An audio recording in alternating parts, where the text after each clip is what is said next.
Everyone, welcome to my channel Sunshine. এখন ঘড়িতে বাজছে 9:45 আর আজ হচ্ছে রবিবার, সানডে, ছুটির দিন। আর আজ আমাদের বাড়িতে একটা জিনিস হতে চলেছে, সেটা তোমাদেরকে জানাচ্ছি। আজ হচ্ছে আমাদের বাড়িতে সন্ন্যাসীরা আসবে, সন্ন্যাসীরা খাবে। সন্ন্যাসী বলতে চড়কে যে সন্ন্যাসীরা নামে। এবার চড়কে তো অনেক রকম সন্ন্যাসী নামে, যারা ওই ঘুরে ঘুরে গান করে, সব বাড়িতে বাড়িতে ঘুরে গান করে, এরকমও আছে, এরকমভাবেও সন্ন্যাসী নামে। তো আমি যদিও এখানে প্রথমবার দেখলাম এই লাস্ট 2-3 বছর ধরে। তো ওরা না এই চড়কের এই সময়টা, মানে তোমার ওই চৈত্র মাসের সময়টা, ওরা এরকমভাবে সন্ন্যাসী নামে। আর আমাদের মানে আমাদের বাড়িতে তোমরা এর আগেও দেখেছো যে হরিবাসরে যে সমস্ত মানে লোকজন রয়েছে, ওরা সবাই মিলে সন্ন্যাসী নেমেছে এবছর প্রথমবার।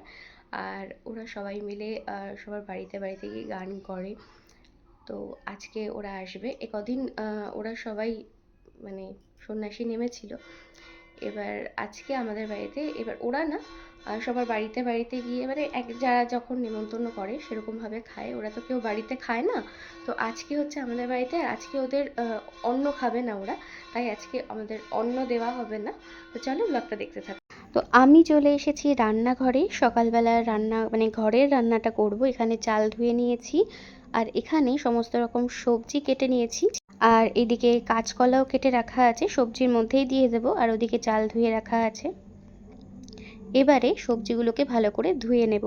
তোমাদেরকে যেরকমটা বললাম যে দুপুরবেলা সন্ন্যাসীরা খাবে, তাই সকালবেলা 2-3 জনের মতন রান্নাই হবে। 2 জনের মতন রান্না হয়েছে আর কি। মামুনি আর ওর জন্য রান্না হয়েছে। আমার তো ডালিয়া রয়েছে, সে ডালিয়াও খেয়ে নেব। তাই ভাবলাম বেশি কিছু করব না, একটা নিরামিষ তরকারি করে নিই। আর আলু ভেন্ডি ভাজা করব। তো আলু আর ভেন্ডিটা আমার এখনও কাটা হয়নি, আমি কেটে নেব। যে সবজিটা কাটা হয়েছে সেটা আগে ধুয়ে বসিয়ে দেব রান্না করতে। তো আমার সবজি ধোয়া হয়ে গেছে। আলু, পটল, কুমড়ো, বরবটি, গাজর, কাঁচকলা সব দিয়ে একটা তরকারি হবে। এখানে ভাত বসিয়ে দিয়েছি। আর মামনি এদিকে ছোট আলুগুলোকে ভালো করে ধুয়ে নিচ্ছে। সন্ন্যাসীদেরকে তো রুটি খাওয়ানো হবে, তাই আলুর দমের জন্য এখানে 1 হাঁড়ি আলু বসিয়ে দেওয়া হয়েছে সেদ্ধ করার জন্য। আর বাকি আলুটা ধুয়ে নেওয়া হচ্ছে। আর পুরো রান্নাটাই বাইরের কাঠের উনুনে হবে, তাই মামুনি সকাল সকাল আলু সিদ্ধ করতে বসিয়ে দিয়েছে। আর ওদিকে বাজারও চলে এসেছে। বাজার বলতে ফল আর টুকিটাকি যে সমস্ত কিছু লাগে সেগুলো আনা হয়েছে। আর এদিকে আমি ঘরের রান্নাটা করে ফেলছি। যেহেতু অল্প লোকের রান্না, মানে 2 জনের রান্না করছি আমি, আর বাকি সবার জন্য তো রান্না বাইরে হচ্ছেই, তোমাদেরকে যেরকমটা দেখালাম। তাই খুব একটা বেশি কিছু করছি না, তাড়াতাড়ি রান্নাটা শেষও হয়ে যাবে। এখানে আমি সব সবজিগুলো একসাথে দিয়ে তারপরে আমি কাঁচকলাটা দিয়েছি। আর কাঁচকলাতে না আমি আগে থেকে একটু হলুদ মাখিয়ে রেখেছিলাম। তোমরা কিভাবে নিরামিষ তরকারি রান্না করো আমাকে কিন্তু অবশ্যই জানিও। তো আমার এদিকে দেখো কথা বলতে বলতে নিরামিষ তরকারি হয়ে গেছে, আর এদিকে ভাতও অনেকটাই হয়ে গেছে। তো লাস্টে আমি ধনেপাতা অ্যাড করে দিলাম, যেটা খেতে ভীষণ ভালো লাগে। আমরা না প্রায় তরকারিতেই ধনেপাতাটা খাই, আমাদের ভীষণ ভালো লাগে, বাড়ির সবাই ভীষণ পছন্দ করে।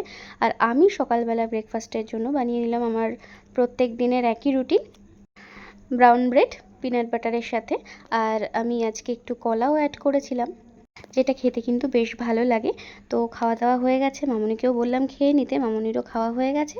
আর এদিকে দেখো 1 হাঁড়ি যে আলু সেদ্ধ বসানো হয়েছিল সেই আলুটাও কিন্তু সেদ্ধ হয়ে গেছে। বাকি যে গামলাতে আলুটা রাখা আছে সেইগুলো এখন সেদ্ধ বসানো হবে। তো এখানে বালতি করে আলাদা করে জল রাখা হয়েছিল, সেই জলটা দিয়েই আর কি আলুটা সেদ্ধ করা হচ্ছে। আরও অনেকজন আসবে বাড়িতে, সবাই হেল্প করবে এসে, তবে তারা এখনও কেউ এসে পৌঁছোয়নি। তাই মামুনি আগে থেকেই সমস্ত কিছু রেডি করে নিচ্ছে যতটা পারে আর কি। আর এখানে আমি গ্যাসে দুধ জাল দিতে বসিয়ে দিয়েছি, আর এখানে আলু আর ভেন্ডি কেটে নিয়েছি। আর এদিকে দেখো আলু সিদ্ধ হচ্ছে। কিছু আলু এখানে খোসা ছাড়ানো হয়ে গেছে, আর কিছু আলু বাকি আছে, সেগুলো মামুনি ছাড়িয়ে নিচ্ছে। যেরকমটা তোমাদের বললাম সবাই আসবে, এখনও তারা এসে পৌঁছোয়নি। আর এদিকে দেখো ময়দা না আটা রাখা আছে। অনেকগুলোই রুটি হবে। তো যাদের কথা বলেছিলাম তারা চলে এসেছে ইতিমধ্যেই, আর এসেই কাজে লেগে পড়েছে। এখানে কাজু কিশমিশ রাখা আছে, যেটা সুজিতে দেওয়া হবে। আর এখানে এখন সুজি কড়াইতে একটু নেড়ে চেড়ে নেওয়া হচ্ছে। সুজিটা পাশে রেখে দেওয়া হয়েছে, আগে তরকারিটা করা হবে। তরকারি বলতে আলুর দম, যেরকমটা তোমাদেরকে বলেছিলাম। তাই এদিকে জোর কদমে কাজ চলছে। এখানে আলুর খোসা ছাড়ানো হচ্ছে। আর এখানে দেখো, এটা কাঁচা হলুদ রয়েছে, আদা আর কাঁচা হলুদ। আর এদিকে আমি আমার ডালিয়াটা রান্না করে ফেলছি। আমার সমস্ত রান্না হয়ে গেছে, যেরকমটা তোমাদের দেখালাম। আর এদিকে হচ্ছে আমার ডালিয়া, যেটা আমি দুপুরবেলা খাবো। আর রান্না করতে করতেই দেখি পাশের বাড়িতে সন্ন্যাসীরা এসে এরকমভাবে গান করছে। তোমাদেরকে প্রথমেই জানিয়েছিলাম যে কিছু মানে সন্ন্যাসী নামে তো সন্ন্যাসীর অনেক ভাগ থাকে, তো কিছু সন্ন্যাসী এরকম গানও করে। তো এটাই হচ্ছে, এদেরকেই দুপুরবেলা খেতে বলা হয়েছে, তো এনারাই আসবেন। এনারা এই কদিন ধরে একভাবে সকাল থেকে রাত অবধি গান করছেন। তো এই সময়টা না বেশ ভালো লাগে, খুব সুন্দর গান করছেন। তাই ওখানে দাঁড়িয়ে আমি শুনছিলাম, তবে তোমাদেরকে তো শোনাতে পারলাম না, কপিরাইট পড়ে যাবে। কিছুক্ষণ গান শুনে আমি আবারও চলে এলাম। তো আমার এদিকে ডালিয়া হয়ে গেছে, আমার ঘরের সমস্ত রান্নাই কমপ্লিট হয়ে গেছে। আর এদিকে সবাই মিলে কাজ করছে। দেখো, প্রচুর আটা যেগুলো মাখা হচ্ছে, আর সবাই মিলে একসাথে হাতে হাতে কাজ করছে, যেটা দেখতেও কিন্তু ভীষণ ভালো লাগে। আর দেখো ফাইনালি এদিকে আলুর দম বসে গেছে। তোমাদেরকে বলেছিলাম যে কাঁচা হলুদ দেখিয়েছিলাম, তো কাঁচা হলুদটা এখানে রান্নার কাজেই ব্যবহার করা হবে। তো হলুদের গুঁড়ো এখানে ব্যবহার করা হবে না। আমরা জানি যে আমরা প্রত্যেকেই হলুদের গুঁড়ো মানে প্যাকেটের হলুদ আমরা ব্যবহার করি রান্নাতে, তবে এদের এখানে ব্যবহার করা হবে না। এখানে দেখো সবাই রুটি বেলছে, কেউ মাখছে, এরকম প্রত্যেকেই কাজ করছে। তো আমি স্নান করে চলে এলাম। আর ওদের তরকারিতে কিন্তু কাঁচা হলুদ বেটে সেই রসটাই দেওয়া হবে।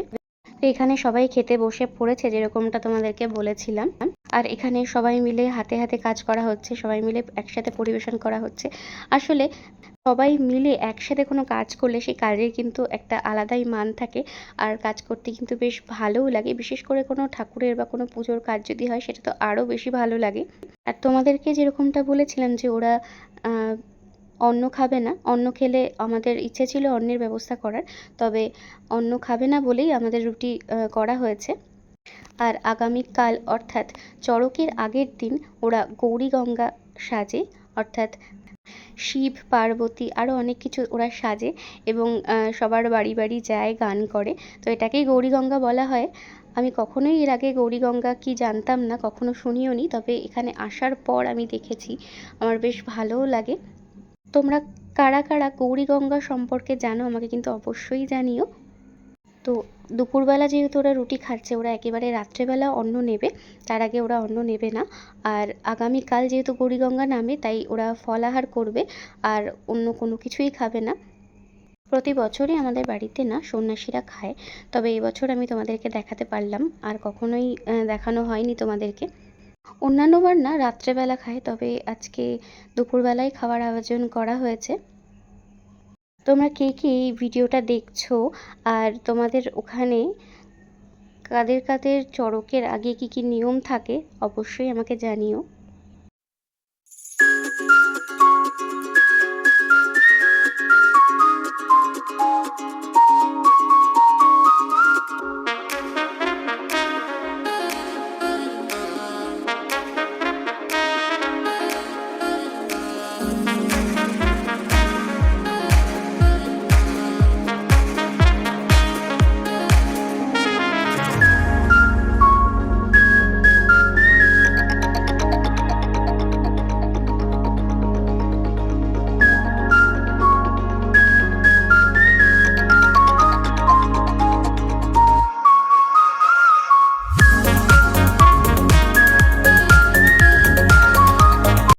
সন্ন্যাসীদের খাওয়া প্রায় শেষের পথে, বেশ ভালো লাগছে সবাইকে পরিবেশন করতে দেখে, ভীষণই ভালো লাগছে, একটা আলাদাই তৃপ্তি লাগছে মনে।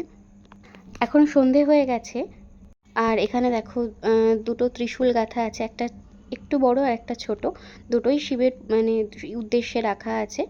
আর এখানে ঢাকঢোল বাজানো হচ্ছে, আসলে সন্ধে আরতিও করছে ওরা, গান করছে, বেশ ভালো লাগছে দেখতে। বাড়িতে একটা আলাদাই পরিবেশ তৈরি হয়ে গিয়েছিল, বেশ ভালো লাগে দেখতে এগুলো। আর দেখো বড়দের সঙ্গে সঙ্গে ছোট ছোট বাচ্চারাও কিন্তু সন্ন্যাস নেমেছে, বেশ ভালো লাগছে, ওরাও কিন্তু একইভাবে নিয়ম পালন করছে।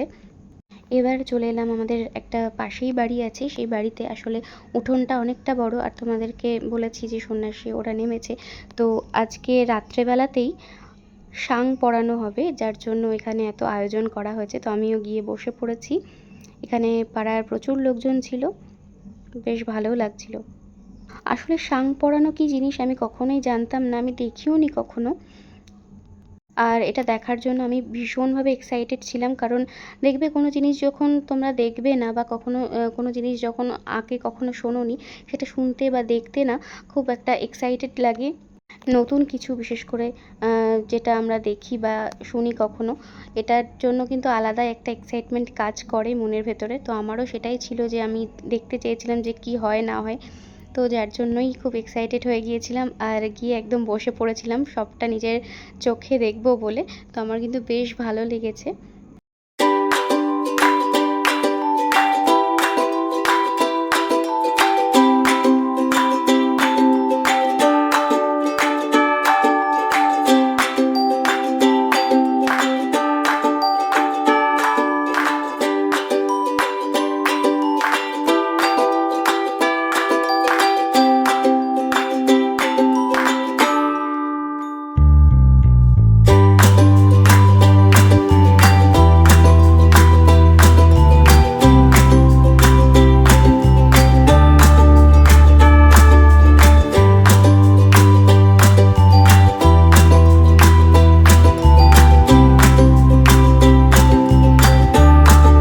প্রথমেই তোমরা দেখলে যে একটা গণ্ডি কাটা হয়েছে, তো ওই গণ্ডির ভেতরেই ওরা থাকবে, যার জন্যে কাটা হয়েছে। আর এখানে যে ত্রিশূল দুটো রাখা হয়েছে, সেই ত্রিশূল দুটোকে পুজো করা হচ্ছে। এরপরেই সাং পড়ানো হবে, তার আগে ওরা নাচ করছিল, বেশ দেখতেও ভালো লাগছিল, অন্যরকম লাগছিল। আর এখানে দেখো সবাই এখানে পুজো করছে, এখানে ঢাক বাজছে, একটা আলাদাই একটা পরিবেশ তৈরি হয়েছে, বেশ ভালো লাগছে এগুলো দেখতে। তো সমস্ত নাচ গান কমপ্লিট করে, পুজো কমপ্লিট করে, তো এদেরকে বসানো হয়েছে একদম লাইন দিয়ে। দেখো ছোটরাও আছে সামনে, তো সবাইকে লাইন দিয়ে বসানো হয়েছে। এদেরকে গঙ্গা জল ছেটানো হচ্ছে মাথায়, আর হাতে গঙ্গা জল দিয়ে তুলসী পাতা দিয়ে এখন মন্ত্র পড়ানো হবে সবাইকে। তো বেশ ভালো লাগছে, সবাই একসাথে মন্ত্র উচ্চারণ করছে, বেশ ভালো লাগছে। তবে তোমাদের সঙ্গে কিছুই শেয়ার করতে পারলাম না, কারণ পাশে ঢাক বাজছিল। মন্ত্র উচ্চারণ করানোর পর এখানে প্রত্যেকে দেখো এভাবে করে বসে বসে নাচছিল। আসলে ওদেরকে যেভাবে যেটা করার কথা বলা হচ্ছিল ওরা সেভাবেই করছিল। আমাদের তো দেখতে সত্যিই ভীষণ ভালো লাগছে, কিন্তু যেগুলো করছিল সেগুলো করতে কিন্তু বেশ কষ্ট হচ্ছিল ওদেরও। তবে ওরা বেশ ভালো মনেই করছিল, মজা করেই করছিল, আমাদের দেখতেও ভালো লাগছিল। সমস্ত রিচুয়াল যা যা থাকে আর কি সাং পড়ানোর আগে, তো সবটাই করা হয়ে গেছে। এখন এটাই হচ্ছে সাং পড়ানো। সবাইকে দেখো সবাইকে এখানে শুতে বলা হয়েছে। তো সবার গায়ের ওপর দিয়ে আর কি হেঁটে হেঁটে যাওয়া হচ্ছে, তো এটাকেই সাং পড়ানো বলে।